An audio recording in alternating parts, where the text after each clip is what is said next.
ಕ್ಷೇತ್ರದಲ್ಲಿ ಹಲವಾರು ರೀತಿಯ ಕಾನೂನು ಬಾಹಿರ ಚಟುವಟಿಕೆಗಳು, ಭ್ರಷ್ಟಾಚಾರವನ್ನು ಬಹುಶಃ ನಾವು ಹಿಂದೆಂದೂ ಕಂಡುಹಿಡಿಯದೇ ಇದ್ದಂಥ ದಿನಗಳನ್ನು ನಾವು ಇವತ್ತು ಕಾಣ್ತಾ ಏನಿದ್ದೇವೆ. ಈ ಒಂದು ಕೆಟ್ಟ ಕಾಂಗ್ರೆಸ್ನ ಸರ್ಕಾರವನ್ನು, ಈ ಸರ್ಕಾರದ ಆಡಳಿತವನ್ನು ನಡೆಸ್ತಾ ಇರತಕ್ಕಂಥ ಸಿದ್ದರಾಮಯ್ಯನವರು ಅಷ್ಟೇ ಅಲ್ಲ,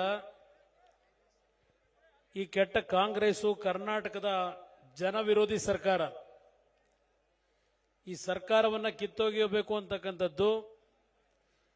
ಜನತೆಯಲ್ಲಿ ಒಂದು ಜಾಗೃತಿಯನ್ನು ಮೂಡಿಸ್ತಕ್ಕಂಥ ನಿಟ್ಟಿನಲ್ಲಿ ಇವತ್ತಿನ ದಿನ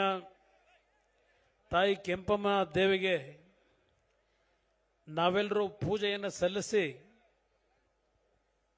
ಹಿರಿಯರಾಗಿರ್ತಕ್ಕಂಥ ಸನ್ಮಾನ್ಯ ಯಡಿಯೂರಪ್ಪನವರು ನಮ್ಮೆಲ್ಲರಿಗೆ ಮಾರ್ಗದರ್ಶಕ ಸ್ಥಾನದಲ್ಲಿದ್ದು ಮಾರ್ಗದರ್ಶಕವನ್ನು ನೀಡ್ತಾ ಇರತಕ್ಕಂಥ ಅವರ ಒಂದು ನಾಯಕತ್ವ ಮತ್ತು ಬಿಜೆಪಿಯ ಪಕ್ಷದ ರಾಜ್ಯ ಘಟಕದ ಅಧ್ಯಕ್ಷರಾಗಿ ಯುವ ಕ್ರಿಯಾಶೀಲ ಚಟುವಟಿಕೆಯನ್ನು ಮಾಡತಕ್ಕಂಥದ್ರಲ್ಲಿ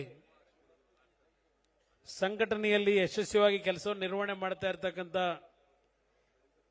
ವಿಜಯೇಂದ್ರ ಅವರ ಒಂದು ಮುಖಂಡತ್ವ ಒಂದು ಕಡೆ, ಮತ್ತು ನಮ್ಮ ಕೇಂದ್ರ ಸರ್ಕಾರದ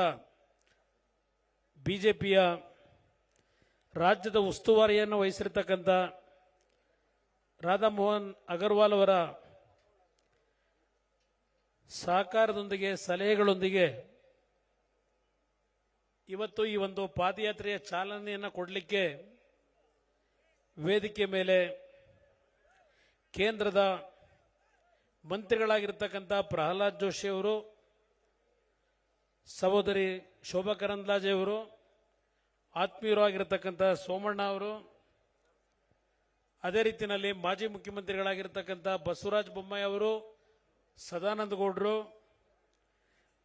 ಹಾಗೂ ದಯವಿಟ್ಟು ಯಾರು ಅನ್ಯತಾ ಭಾವಿಸೋದು ಬೇಡ, ನಮ್ಮ ಲೋಕಸಭಾ ಸದಸ್ಯರುಗಳು ನಮ್ಮ ಯದುವೀರವರು ಇದ್ದಾರೆ ಇಲ್ಲಿ. ಅವರ ಜೊತೆಯಲ್ಲಿ ಹಲವಾರು ಲೋಕಸಭಾ ಸದಸ್ಯರುಗಳು ನನ್ನ ಆತ್ಮೀಯ ಸ್ನೇಹಿತರುಗಳಾಗಿರ್ತಕ್ಕಂಥ ಎಲ್ಲ ನನ್ನ ಆತ್ಮೀಯ ಶಾಸಕ ಸ್ನೇಹಿತರು, ನಮ್ಮ ಪಕ್ಷದ ವತಿಯಿಂದಲೂ ಇವತ್ತು ನಮ್ಮ ವಿರೋಧ ಪಕ್ಷದ ನಾಯಕರಾಗಿರ್ತಕ್ಕಂಥ ಅಶೋಕ್ ಅವರು ಮತ್ತು ಮೇಲ್ಮನೆಯ ವಿರೋಧ ಪಕ್ಷದ ನಾಯಕರಾಗಿರ್ತಕ್ಕಂಥ ನಾರಾಯಣ ಸ್ವಾಮಿ ಅವರು, ನಮ್ಮ ಕೋರ್ ಕಮಿಟಿ ಅಧ್ಯಕ್ಷರು ಜಿ ಟಿ ದೇವೇಗೌಡರು, ನಮ್ಮ ಶಾಸಕಾಂಗ ಪಕ್ಷದ